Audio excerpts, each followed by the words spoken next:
Voy a ser muy listo para explicar un problema matemática. En vez de explicar el profesor, me mandaba a mí que escribiera sobre la pizarra. Y desde entonces yo ya no puedo, me gusta poner todo en la pizarra porque ahí pongo mis datos, Del 1 al 15. Sí, del 1 al 13. ¿Quiere que lea yo, hermano? Sí. Vale, amén. Entonces, el reino de los cielos será semejante a 10 vírgenes que tomando sus lámparas salieron a recibir al esposo. 5 de ellas eran prudentes y 5 insensatas. Las insensatas, tomando sus lámparas, no tomaron consigo aceite, mas las prudentes tomaron aceite en sus vasijas juntamente con sus lámparas. Y tapándose el esposo, cabecearon todas y se durmieron.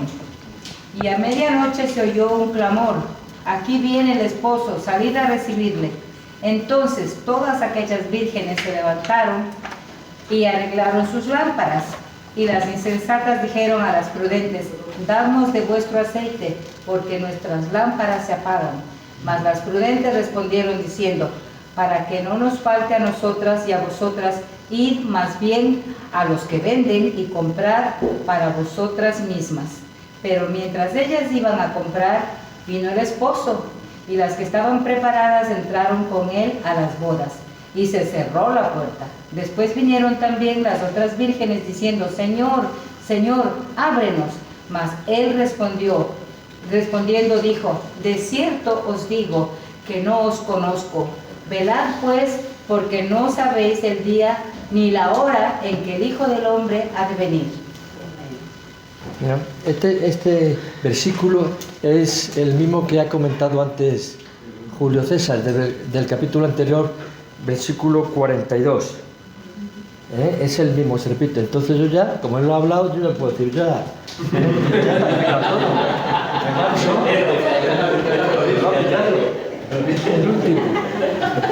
No, por una razón. Cuando preparo un tema, no sé por qué, un versículo me lleva a otro, y me han salido 10 folios. O sea, este tema de las 10 vírgenes, para mí, necesito 10 meses para explicarlo. Sí.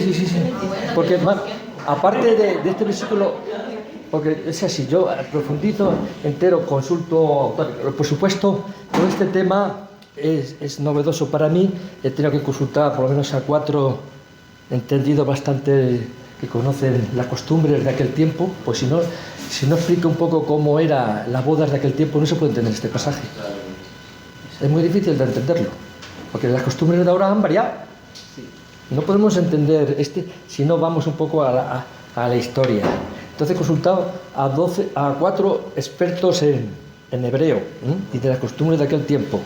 Personas que hablan perfectamente hebreo, lo han explicado porque son catedráticos y nada menos que profesores de universidades muy famosas. Algunos de ellos ya han muerto y grandes conocedores del hebreo, del arameo y encima del griego.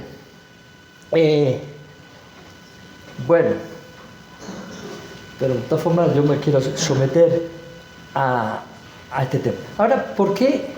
Fijaros, ¿por qué dice aquí el tema en la versión nuestra la llama la parábola de las 10 vírgenes? Pero yo he consultado otra versión que pone aquí que me gusta más: parábola de las 10 muchachas. Y en otra versión que tengo de aquí, parábola de las 10 jóvenes. Claro, es lo mismo, ¿no? Normalmente las muchachas y las jóvenes de aquel tiempo eran vírgenes, no como ahora. Bueno, de aquel tiempo y de mi tiempo. De tu tiempo. Pues fijaros, pero Ahora son muchachos, pero no vírgenes. ya. Fijaros, los autores que hablan de aquí, en vez de llamar la parábola de las 10 vírgenes, también este texto se conoce como el aceite de la sensatez, por el tema de cuando habla de aquí, porque habla de las 10 sensatas y de las 5 sensatas y las 5 insensatas, de las que llevaron el aceite, que eran previsoras, y aquellas 5 que eran insensatas, Por eso lo titula en otro lugar, me ha gustado también, el aceite de la sensatez. Otros se fijan en el último, en el texto este que dice, y se cerró la puerta. Esta parábola de las vírgenes la subtitula, y se cerró la puerta. Ya no hay más oportunidad. Habéis perdido la oportunidad de acudir a las bodas del Cordero, a las bodas porque esto tiene una interpretación también teológica, no literalmente. Y otro título que da, que es la segunda venida del Señor, que es conocido como la parusía, que es esa palabra que algunas versiones católicas lo traducen así, que del verbo griego es parusía. La parusía, sabéis que se escribe igual, pues yo no sé escribir porque ahora estoy estudiando, y significa presencia venida. Denota tanto una llegada como la consiguiente presencia que se deriva de ello. Término usado para referirse a la venida de Cristo en poder y en gloria al final de la historia, que es el tema central de esta parábola.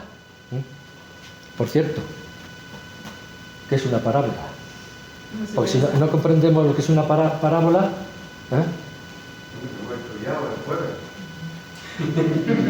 pues en griego en griego es la palabra parabolei, que es una palabra femenina, fácil, muy fácil de escribir. Llevo ya año y medio estudiando griego y entonces leo en griego ya casi un Nuevo Testamento, lo que pasa es que es muy difícil pronunciarlo. Entonces parabolei significa eso. Viene de griego parabolei, compuesto de dos preposiciones. La primera, para, que significa junto a, al lado de, y un sustantivo derivado del verbo baló. De ahí viene, que significa lanzar, tirar, arrojar, echar.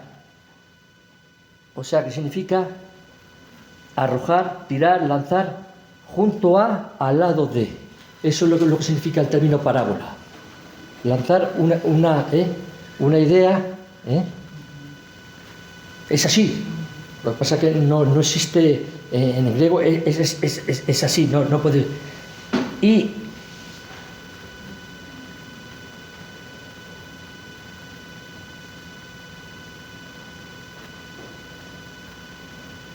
en hebreo no voy a decir una palabra, porque es una palabra muy rara, que significa también el término. Es que esta parábola también, si habéis entendido vosotros para entender un poco, habla en términos de escatología. Aquí está incluida lo que es la escatología. ¿Y qué es la escatología? Pues es el relativo al más allá, conjunto de teorías y creencias y doctrinas referentes a la vida de ultratumba. Cuando estamos hablando de un tema escatológico, nos estamos refiriendo a todo lo que tiene que ver con el más allá. Y aquí nos habla también en este término de escatología. Bueno, esos son términos difíciles, pero bueno, que es diferente. Escatológico viene del griego eschatos, que significa final, último, postrero. Y ya está.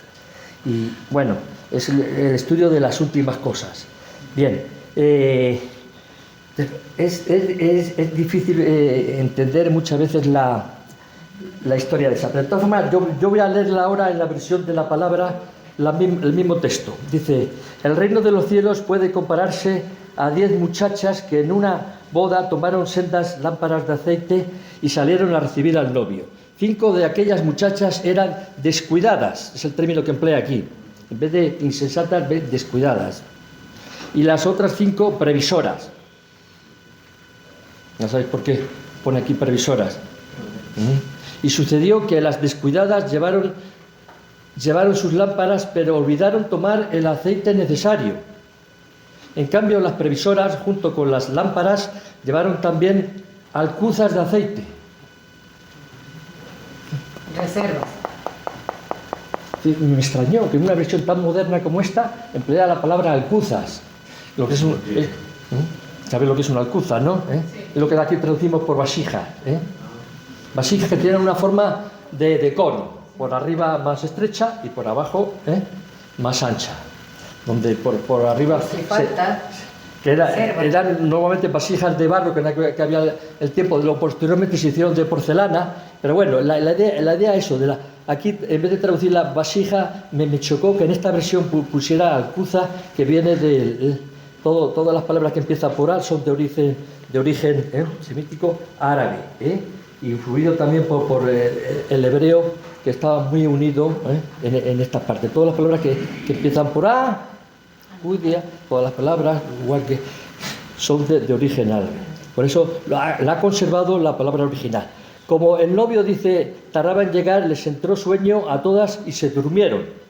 Cuando a eso de la medianoche se oyó gritar, ya viene el novio, salid a recibirlo. Ya viene el novio, salid a recibirlo, es una expresión. Las 10 muchachas se despertaron y comenzaron a preparar sus lámparas. Las descuidadas, dirigiéndose a las previsoras, les dijeron, nuestras lámparas se están apagando, dadnos un poco de vuestro aceite. Las previsoras le contestaron, no podemos porque entonces tampoco nosotras tendríamos bastante. Mejor es que acudáis a quien lo vende y lo compréis. Cosa lógica. Pero mientras estaban comprándolo, llegó el novio y las que lo tenían todo a punto entraron con él a la fiesta nupcial y luego la puerta se cerró. Más tarde llegaron las otras muchachas y se pusieron al llamar, Señor, Señor, ábrenos. Pero él le contestó, os aseguro que no sé quiénes sois. Palabras duras, de reproche. Estad pues muy atentos porque no sabéis ni el día ni la hora de la venida del Hijo del Hombre.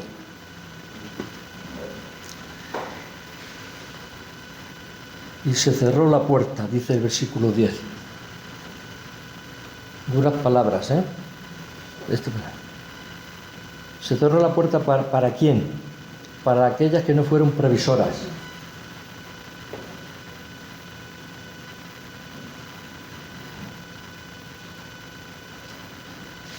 Pero bueno, esta historia que cuenta aquí Jesús, ¿es verdad o es mentira? Porque claro, hay un relato del siglo pasado, a mediados del siglo pasado, donde lo quiero leer porque me chocó, que lo cogí yo de un testimonio de esto. Un doctor Alexander Finlay, no sé si os saldrá, era un médico muy famoso en Inglaterra, que nos cuenta que él mismo vio en Palestina, a mediados del siglo XX, fijaros que hace poco, en comparación con esta historia que ocurre en los primeros días del cristianismo, este doctor dice, cuando nos acercamos a las puertas, fijaros que lo que dice, de una ciudad de Galilea, escribí, vi a 10 jóvenes, vestidas con ropas muy alegres que bailaban por el camino delante de nuestro coche, mientras tocaban un instrumento musical. Fijaros, ya existían coches, o sea que es a mediados del siglo pasado. Al preguntar qué hacían, el intérprete, porque él no entendía hebreo, el intérprete me respondió que iban a acompañar a la novia hasta que llegara su futuro esposo. Le pregunté si había alguna posibilidad de ver la ceremonia, pero hizo con un gesto negativo con la cabeza y me dijo, puede ser esta noche o mañana o a la noche o dentro de 15 días, nadie lo sabe con certeza. Después me explicó que una de las mejores cosas que se podían hacer, si era posible, era en un casamiento de clase media en Palestina, era sorprender al cortejo nupcial durmiendo. El novio entonces el novio llega en forma imprevista y a veces en medio de la noche. Es cierto que un hombre debía exclamar, mirad, llega el novio, pero eso puede suceder en cualquier momento. Por eso el cortejo debe estar listo para salir a la calle a encontrarlo cuando se decidiera venir. Y esto ha ocurrido y ocurre, para que vea que este escritor corrobora la historia como diciendo, porque muchos críticos dicen que esta historia era una fantasía de la Biblia, que él se inventó, y como diciendo. Y una cosa importante es que no se permite, sigue diciendo, salir a la calle a nadie después del anochecer sin una lámpara encendida. Fijaros la costumbre que todavía en algunas aldeas lo realizan todavía. Y además, una vez que ha llegado el novio, se ha cerrado la puerta y no se deja entrar a quienes llegan tarde a la ceremonia. Bueno, pues si nosotros cerramos la puerta a los que llegan tarde aquí al culto, nos quedábamos 4. Pero sí, las bodas son así, en las ciertas aldeas siguen estas costumbres. Duran 7 días, por lo menos. Aquí hablan de 15, que alguna vez se prolonga, hasta que el novio le apetece y va a aparecer. Fijaros, como se ve, todo lo descrito por Jesús se repite. Fíjate, todo lo que que aquí descrito por Jesús se repite en nuestros días. No se trata de un cuento, sino de un trozo de la vida cotidiana en un pueblo o en una aldea de Palestina. Fijaros que este testimonio de una persona, de este traductor, que no era creyente, corrobora, fijaros, lo que Jesús escribió. O sea, que entonces, que, como diciendo que la historia de la parábola de las 10 vírgenes es auténtica. Bueno, para entender un poco, para entender el contexto, es que primero que señalar, quiero hablar un poco del contexto de esto, el significado y cómo aplicar esta parábola a nuestros días. Pues, ¿cuál es el mensaje principal de esta parábola? Lo primero que hay que señalar es que esto no era una línea en general para toda la tierra de Palestina, sino que era una costumbre hebrea en cuanto a los casamientos. Dice un conocido autor que variaban de una región a otra. Bueno, como ahora aquí también en otros países se celebran la boda de una forma y otra de otra, aunque todos tienen la misma. No existía un modelo uniforme que fuera válido para toda la Palestina. Esto se dice que después de la destrucción del templo en el año 70, en la época romana, las festividades judías fueron reducidas y esto cambió algunas tradiciones locales. Así fue, después de los años 70 fueron prohibidas los tamboriles y la corona del novio. 47 años después, fíjate su historia, en el año 117 se prohibió también que las novias llevaran corona. En el año 135 después de Cristo se impidió que éstas fuesen llevadas en litera, es decir, en una especie de cabina con dos varas, en fin, eran costumbres, pero todo muy parecido al ceremonial que aquí. Todo este ceremonial era practicado después por el judío. El día de la boda solía transcurrir entre bailes y otras distracciones hasta que llegaba la noche y se celebraba la cena nupcial. Después de esta, la novia era conducida por un séquito de teas ardientes hasta la casa del esposo. Mientras tanto, él hacía su entrada nocturna en la casa paterna, bajo el resplandor de las torchas humeantes. La tardanza del esposo se debía generalmente, fijaros, nunca lo he oído, no sé si lo habéis dicho, al regateo. Por eso tardaba tanto el novio, y algunas se cabecearon y se durmieron. ¿Por qué? Por los regalos ofrecidos por los familiares más llegados a la novia. Por eso estaba tan entusiasmado el novio, tanto regalo que le ofrecían los familiares de la novia al novio, que perdía la noción del tiempo y se estaba 10 días, una semana y dejaba plantada la novia.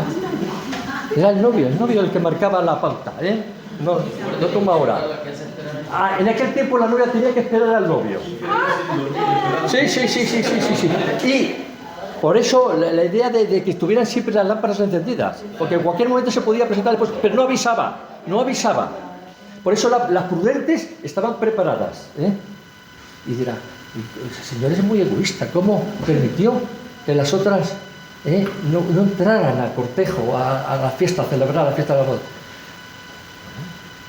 ¿Y por qué no permitió? Sería injusto, ¿no? Bueno, porque las otras 5 sí estaban preparadas, hacían un acopio del aceite, porque no sabía cuándo iba a venir el novio. Es una especie de que nosotros tenemos que tener la paciencia necesaria, porque no sabemos cuándo va a venir el Señor, y tenemos que estar preparados. Por eso esta es la idea. De las 5 sensatas, previsoras, que nos llaman en otro lugar previsoras, y las 5 que no eran insensatas y no eran previsoras, sino todo lo contrario. Por eso le sorprendió. Por eso la parábola tiene un significado original claramente, como antes yo, escatológico, dentro del contexto del misterio de Jesús. Y el Señor quiere que sus oyentes reflexionen acerca de su predicación, que se dé cuenta que el reino de Dios estaba ya presente con todas las serias consecuencias en medio de ellos, porque el reino lo traía el Señor y Él era el único iniciador. A partir de ese momento los hombres iban a ser juzgados por su reacción ante el reino divino. Esta es una interpretación que da. El mundo, podemos decir, es el significado que yo saco de esta parábola para que vosotros podáis entender un poco.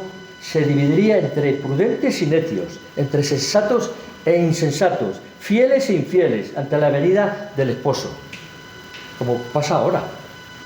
El mundo se divide en 2 categorías: aquellos que son previsores y que llenan sus vidas del aceite divino. El aceite, en este caso aquí, es símbolo del Espíritu Santo, en la Biblia, que también tiene una carga teológica y espiritual que lo podemos aplicar. Si nosotros estamos preparados y estamos llenos del Espíritu Santo, no nos sorprenderá si estamos dormidos, despiertos o no, porque el Espíritu Santo está en nosotros y cuando venga el Señor, pues donde nos encontremos, así nos recogerá. El día de la boda había llegado, el banquete nupcial estaba preparado, pero todos aquellos que iban a asistir a las bodas no estaban preparadas igualmente. Por eso nos hablan de 5 prudentes y 5 imprudentes. ¿Estamos nosotros siempre preparados como el Señor desea en cualquier circunstancia? Por ello debemos tener siempre lo que nos dice la palabra, llenar nuestra vasija de aceite. Entonces, si nosotros, y no esperar a la última hora, a esperar porque no sabemos cuándo vendrá, pero si nosotros cargamos nuestra vasija del aceite divino, que es la presencia del Espíritu del Señor, estamos unidos a su palabra, pues nunca, no nos podrá sorprender nunca cuando el Señor llegue. Este es el mensaje, uno de los mensajes que tiene esta parábola, que es difícil de entender, pero al mismo tiempo yo creo que es fácil de comprender. Las costumbres han variado, pero el fondo y el significado profundo de esta parábola no han variado. Es que nosotros en cualquier momento debemos tomar una decisión, pero no esperar a la última hora, porque el esposo se puede presentar de improviso. Puede cerrar, y como dice aquí, cierra la puerta y ya no permite que entren al banquete nupcial. Las 5, en este caso las 5. Por cierto, sí, hay una explicación porque dice se refieren a 10. El número 10 en la Biblia tiene un significado que ya lo explicaré en otra ocasión, porque si no es muy difícil, que también me ha chocado, porque estas cifras se repiten mucho en la Biblia, aparte de los 10 mandamientos, hay uno que había caído yo, pero ya lo explicaré en algún tema de algún estudio. Cabalístico. Fijaros, aquí me chocó, hay un autor que no sé si vosotros lo conocéis, que lo he tomado que se llama Antonio Cruz, que escribió sobre este tema, y dice que, y una idea que he tomado, dice que el mensaje de las 10 vírgenes se divide a los humanos en 2 bandos, el equipo I y el equipo P. I de Italia y P de prudente. Bueno, en el primero figuran los insensatos, con I, los imprudentes, los irresponsables y los inconscientes, como si fueran 2 equipos de fútbol. En el primero, los insensatos, por eso se llama el equipo I de Italia. Imprudentes, irresponsables e inconscientes. En el segundo, aquellos que llevan la letra P. Fíjate, prudentes, precavidos, previsores y casi siempre están preparados. Me chocó. Fijaros las 2 diferencias, los 2 equipos. ¿A qué equipo queremos pertenecer? ¿Al P o al I? Al P. Digo, qué bueno es siempre tomar ideas de otro para explicar, y que nosotros podamos coger estas ideas y aplicarlas a nuestra vida. Pues nosotros qué queremos ser. Dice, las del grupo de la Vocali llevan una vida completamente despreocupados de cualquier cuestión trascendente. Por eso son irresponsables, inconscientes, insensatos, es una palabra es muy insultante, necios. Bueno, pero en este caso no emplea la palabra M, en este caso por eso, pero es lo mismo. Insensato es una palabra necia. En cuestión, porque ya sabéis que el necio también le llama en la escritura que no cree en el Señor, es el ateo de ahora, que rechaza a la asistencia de Dios. Y esto del grupo I dice que viven al día, disfrutan solo el momento presente, jamás prevén el futuro de los de este equipo, como hicieron las vírgenes, y por eso no estaban preparadas. Fijaros, jamás prevén el futuro, los del equipo I, porque para ellos no existe. Nuestro tiempo es la época por excelencia de los jugadores del equipo I. Nuestro tiempo que estamos hablando por sí, hay nuestra gente que reúne estas 4 calificativos, podemos llamar insensatos, imprudentes, irresponsables e inconscientes. es el tiempo favorable para todo tipo de competiciones y ligas insensatas. Es la era de la prisa y de la velocidad, del activismo y del insomnio permanente. Hoy muchas personas no parecen dormir nunca, pero no por eso están más despiertas. Su vida no revela ni mucho menos una actitud de espera o de vigilancia. Son presas constantes del afán y de la agitación. De ahí que resulte tan difícil despertarles de ese estado de inconsciencia. Quizás corren tanto para no dejarse encontrar. Están siempre en... ¿Me han visto alguna vez que a lo mejor le presentan un folleto y tal? Y la persona... Va a parecer como si le hubieran metido prisas para... No son conscientes por la velocidad que tienen, para pensarse, dirá, bueno, esta persona que me viene a dar tendrá alguna palabra que voy a sentarme con ella, voy a reflexionar. No sé.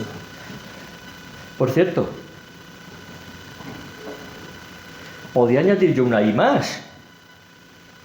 Insensatas, imprudentes, irresponsables, inconscientes e irreflexivas.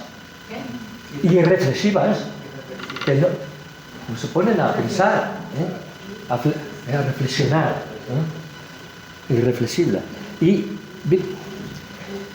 devorados por la urgencia del momento, se preocupan de 1000 asuntos, no sé si antes alguno ha hablado también de los asuntos que preocupan a la gente, menos de la verdadera espera. Pierden el tiempo y piensan que lo están intentando ganarlo. Pues no, muchas veces por tanta prisa, eso es lo que lleva. En cambio, los creyentes corremos también el riesgo de subsistir insomnes, pero no vigilantes, con los ojos abiertos, pero presentes en otra parte. Dormir, es que claro, está interpretando dormir, como estas durmieron, cabecearon, dormir no es pecado. Todas las vírgenes de la parábola cabecearon y se durmieron todas. Sí, pero estaban preparadas. Todas las 10 que se durmieron. Pero cuando vino el esposo, unas tenían la carga ya de la vasija llena del aceite. Pero las otras no. Y cuando se dieron cuenta, por eso las pidieron a las sensatas, las otras insensatas le pidieron, ¿por qué no le dan de nuestra parte? Pero las otras dijeron, no, porque si nos damos de nuestra parte, nosotros nos vamos a quedar sin el aceite.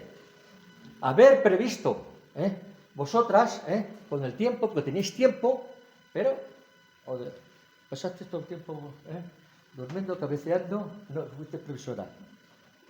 Aplicación a nuestros días. Las distracciones nos pueden perder, y el dormir no es malo, pero el continuar siempre durmiendo es imprudente.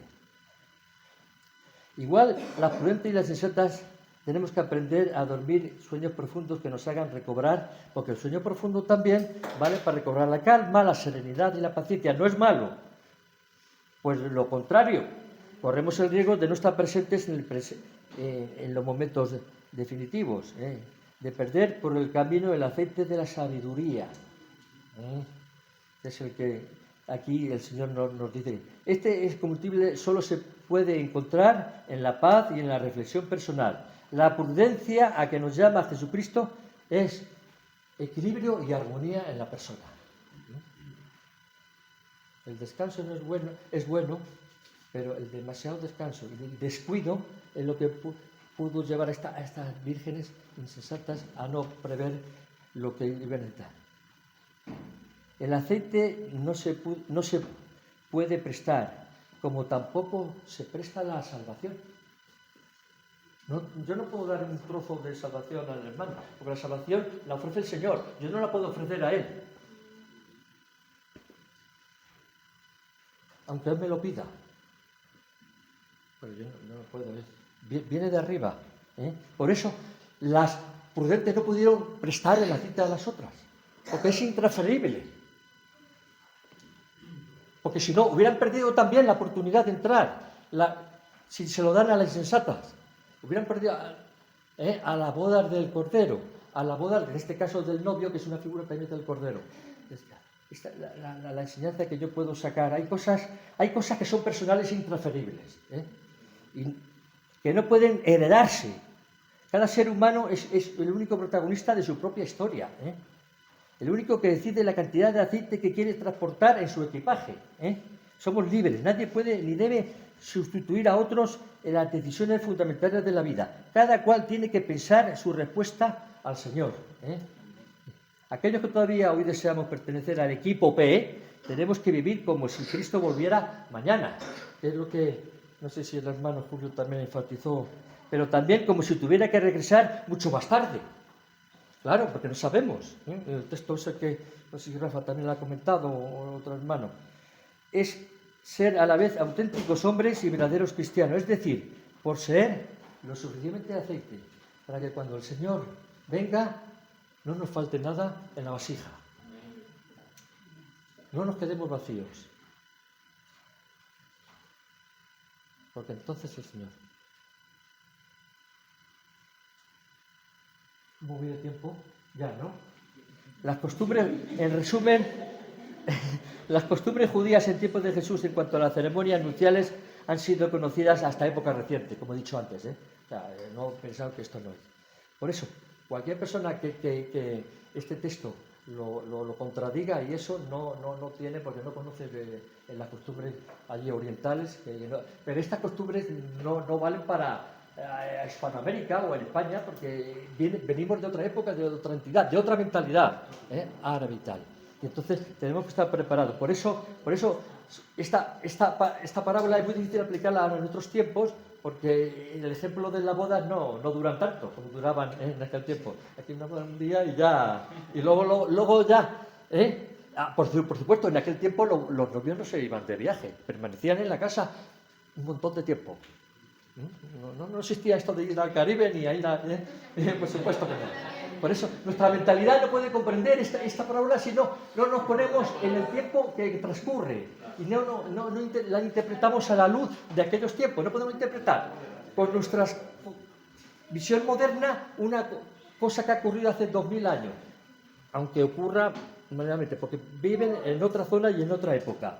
El Señor quiere decir en este relato que su llegada al mundo para traer el reino de los dioses a los hombres tenía un propósito, y este propósito era para que tomaran una decisión trascendental. Si se creía que Jesús era el Mesías, había que aceptarlo como tal y vivirlo como tal, como ciudadano de este reino. Pero si se negara su divinidad, como hicieron la mayoría de los judíos de su época, no había que molestarse en seguir sus enseñanzas. Claro. ¿Para qué se iban a molestar si no querían? La mayoría de los que eran contrarios a la enseñanza de Jesús, pues no. Las vírgenes prudentes que se proveyeron, recogieron lo suficiente aceite para sus lámparas, representaban a todos aquellos que recibieron a Jesús. Es lo que representa aquí, en resumen. Todos aquellos que se llenaron, las vírgenes representan, esta virgen prudente que llenaron sus lámparas, representan a aquellos que recibieron. Mientras que las insensatas, a quienes no se le permitió la entrada en la casa del novio, simbolizan al pueblo de Israel.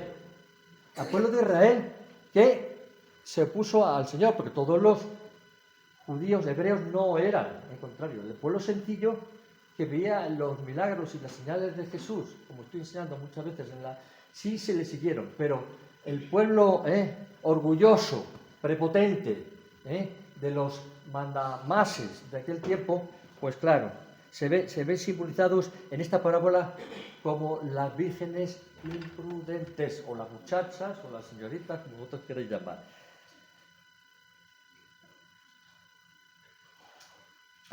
Tiempo después, fijaros, esta parábola se aplicó a la situación concreta que vivía la iglesia primitiva en la época de Mateo, haciendo coincidir la llegada del esposo con la segunda venida de Cristo.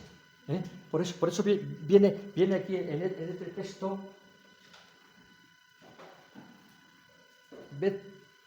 Velad pues, porque no sabéis el día ni la hora en que el Hijo del Hombre ha de venir.